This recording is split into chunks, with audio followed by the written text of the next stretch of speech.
السلام علیکم، آپ دا پیپلز وائس دیکھ رہے ہیں۔ سری نگر سے شائع ہونے والے مقامی اخبارات کی سرخیاں لے کر ہم حاضر۔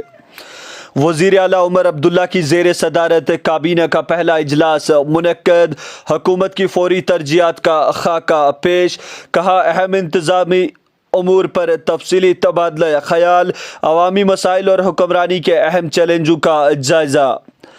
5 اراکین اسمبلی کی نامزدگی کے اختیار کو چیلنج کرنے والی عرضی، جموں و کشمیر ہائی کورٹ سماعت کرے گا۔ چیف جسٹس کا خصوصی ڈویژن بینچ تشکیل دینے پر اتفاق، پیر کو سماعت ہوگی۔ جموں و کشمیر حکومت نے رواں مالی سال کے لیے محکمہ داخلہ کا بجٹ جاری کیا۔ جموں و کشمیر یوٹی بجٹ، کہا 6 سال بعد اسمبلی میں پیش کیا جائے گا۔ وزیر خزانہ کی تقرری کا انتظار، تیاریاں شروع۔ امید ہے کہ مرکزی سرکار بہت جلد ریاستی درجہ بحال کرے گی، تمام وعدوں کو بھی پورا کیا جائے گا، ڈاکٹر فاروق عبداللہ۔ وزیر اعلیٰ کا ملوڈوان کشتواڑ کا دورہ، آگ متاثرین سے ملاقات، کہا بازآباد کاری کے لیے ہر ممکن امداد کی جائے گی۔ وزیر اعظم آواس یوجنا کے تحت بھی معاوضہ دیا جائے گا، عمر عبداللہ۔ جموں و کشمیر کی ریاستی حیثیت بحالی کا معاملہ، سپریم کورٹ کا عرضی پر غور کرنے کا فیصلہ، متفرق درخواست سے نمٹا جائے گا، چیف جسٹس۔ پونچھ اور راجوری میں تلاشی آپریشن جاری، مہاراشٹر شستر میں فائرنگ کا تبادلہ، فوجی کمانڈر کا ڈوڈا صورتحال کا جائزہ۔ کئی IAS افسران کے تبادلے و تقرریاں، لیفٹنٹ گورنر کی ملیٹنسی متاثرین کے اہل خانہ سے ملاقات، انصاف اور بازآباد کاری کی یقین دہانی، کہا ہر ممکن مدد فراہم کی جائے گی، حقوق کا تحفظ کیا جائے گا، منوج سنہا۔ پکھرپورہ میں CRPF گاڑی کو حادثہ، 19 اہلکار زخمی، 9 سری نگر منتقل۔ بلدیاتی اداروں میں OBC ریزرویشن کمیشن کی مدت میں 31 دسمبر 2024 تک توسیع، باضابطہ حکم نامہ جاری، امسال بلدیاتی اور پنچایتی انتخابات کا کوئی امکان نہیں۔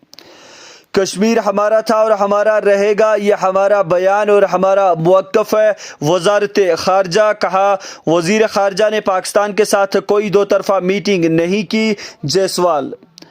کسانوں کی تجاویز پر سنجیدگی سے غور اور انہیں حل کرنے کی کوشش کی جائے گی، وزیر زراعت، کہا کاشتکاروں کو درپیش مسائل کو حل کرنا اولین ترجیح، کسانوں تک سرکاری اسکیمیں بھی پہنچائی جا رہی ہیں، چوہان۔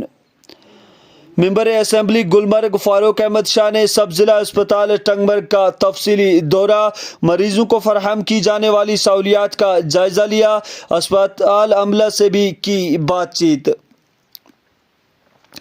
ضلع ترقیاتی کمشنر نے ضلع سانبہ میں جامع زرعی ترقیاتی پروگرام کی عمل آوری کا جائزہ لیا، پھولوں کی کاشت اور تیل کے بیجوں کی پیداوار کو فروغ دینے کی کوششوں پر دیا زور۔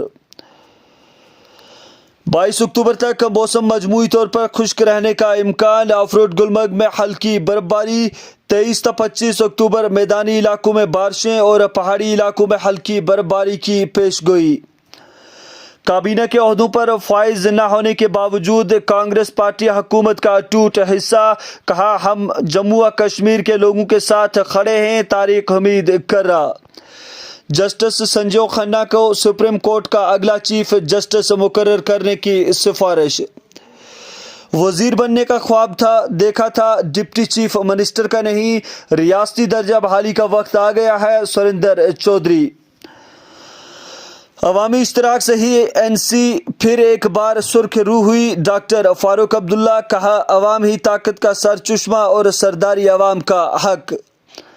انجینئر رشید کا بارہمولہ حلقہ میں جل شکتی محکمہ کے کاموں کا جائزہ، WSS کے بروقت تکمیل اور پانی کی فراہمی میں حائل رکاوٹوں کو دور کرنے کی ہدایت جاری۔ چیف سیکرٹری نے پولو ویو میں 3 روزہ کشمیر میراتھن ایکسپو کا افتتاح کیا، جیتنے والوں کو 25 لاکھ روپے یا اس سے زیادہ کا نقد انعام دیا جائے گا۔ چیف جسٹس تاشی ربستان نے کیا ڈسٹرکٹ کورٹ کمپلیکس سری نگر میں نئے اسپیشل جج NDPS کورٹ کا افتتاح۔ قومی ترانے کا احترام نہ کرنے کا واقعے کا سخت نوٹس لیا گیا ہے۔ سری نگر پولیس رکن اسمبلی ہلال لون نے کی وضاحت۔ لیجنڈز لیگ کرکٹ کی فاتحہ اور رنر اپ ٹیموں کے کھلاڑی راج بھون میں لیفٹیننٹ گورنر منوج سنہا سے ملاقات۔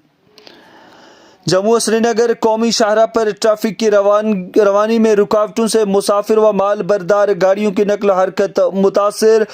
کہا سڑک حادثات کو کم کرنے کے لیے مناسب اقدامات کی ضرورت، خانہ بدوش طبقوں کی نقل و حرکت بہتر بنانا بھی اہم۔ تو ناظرین، یہ تھی مقامی اخبارات سے لی گئی آج کی سرخیاں۔ ہمیں اجازت دیجیے، کل پھر ملاقات ہوگی، تب تک کے لیے اللہ حافظ و ناصر۔